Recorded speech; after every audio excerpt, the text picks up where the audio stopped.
na, ilagay na natin ang pusit.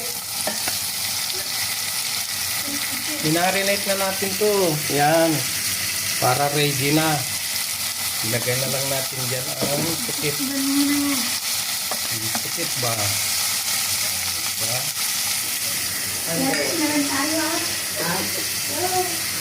Ayan na guys, nilagyan na natin ng sili, maanghang, tapno na imas. Tiluto tayo nga pangaldaw. Nalutong karuba, mabalinte mga anan, ayan na ang finished contract. Ay, finished product pala. Ay, okay na, bye. Sarap sa yummy. Nagluto tayo tipusit ng pangaldaw tayo amin, karuba. Ito yun eh. Pusit pangaldaw. Oh.